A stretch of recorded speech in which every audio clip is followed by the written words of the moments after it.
നമ്മൾ പോകുന്ന വഴിക്ക് റോഡ് സൈഡിൽ ആന നോക്ക്. ഇതുണ്ടോ, എനിക്ക് ഈ ട്രിപ്പിൽ തന്നെ ഏറ്റവും ഇഷ്ടപ്പെട്ട കാഴ്ചകളിൽ ഒരെണ്ണമാണ് ഒരു കൂട്ടം മാനുകൾ റോഡ് ക്രോസ് ചെയ്യുന്നത്. അതിന്റെ സ്ട്രെങ്ത് ആണ് ഈ കാണിക്കുന്നത് കേട്ടോ, വൈൽഡ് ഡോഗ്സിന്റെ സ്ട്രെങ്ത്. ശരിക്കും ചുറ്റും കാട് നടുക്കുള്ള ഒരു സ്റ്റേ ആണെന്ന് ഞാൻ പറഞ്ഞല്ലോ, അഭയാരണ്യം. ഇതുണ്ട് ഇവിടെ അടുത്ത് നിൽക്കുന്നതിൻ്റെ കുഞ്ഞു പാല് കുടിക്കുന്നുണ്ട്. നമ്മുടെ ആദ്യത്തെ ഡ്രൈവ് മോയാർ റൂട്ടിലൂടെയാണ് കേട്ടോ. സൂര്യൻ ഉദിച്ചു വരുന്നതേ ഉള്ളൂ.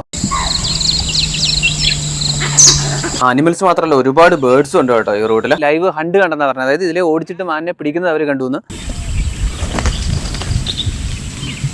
നോക്കി നമ്മൾ പോകുന്ന വഴിയിൽ റോഡ് സൈഡിൽ തന്നെ ആന നിൽക്കുന്നത്. ഇപ്പോൾ കൊങ്ങിണിപ്പൂവിൻ്റെ ഇടയിൽ വൈൽഡ് ഡോഗ് കിടക്കുന്നുണ്ട്. നോക്കി ഇവിടുത്തെ മ്ലാവുകളെ കാണാൻ വേണ്ടിയിട്ട് നല്ല രസമില്ലേ. ആനിമൽസ് ഒക്കെ റോഡ് ക്രോസ് ചെയ്യുന്നത് കണ്ടു കഴിഞ്ഞിട്ടുണ്ടെങ്കിൽ അവിടെ വണ്ടി നിർത്തി കൊടുക്കുക. അപ്പോൾ നമ്മുടെ അഭയാരണ്യം ഫോറസ്റ്റ് റെസ്റ്റ് ഹൗസിലേക്ക് പോകാൻ വേണ്ടിയിട്ട് നമ്മുടെ മുതുമല സഫാരി സെന്ററിൻ്റെ അവിടെ നിന്ന് വരുവാണെങ്കിൽ തിരിച്ച് ഗൂഡല്ലൂർ റൂട്ടിൽ വരണം. ഇന്ത്യൻ ഗ്രേ മംഗൂസ് എന്നറിയപ്പെടുന്ന നമ്മുടെ കീരി. മാനുകൾ ക്രോസ് ചെയ്ത് തീർന്നിട്ടില്ല കേട്ടോ, ഇനിയുമുണ്ട് ഒരു ലോഡ് മാനുകൾ. നല്ല കലിപ്പൊരു കൊമ്പനെ. ഗോൾഡൻ ലൈറ്റിൽ മാനുകൾ നിന്ന് തിളങ്ങുന്നത്. ഫോട്ടോ ഡിയറിനെ ഹണ്ട് ചെയ്തിട്ട് കഴിച്ചുകൊണ്ടിരിക്കുക. നമ്മൾ നമ്മുടെ റൂമിൽ വന്ന് ചെക്കിനൊക്കെ ചെയ്ത് കഴിഞ്ഞ് ഒന്ന് ഫ്രഷൊക്കെ ആയിട്ട് നേരെ മസനഗുഡിയിലേക്ക് പോകുന്നു കേട്ടോ.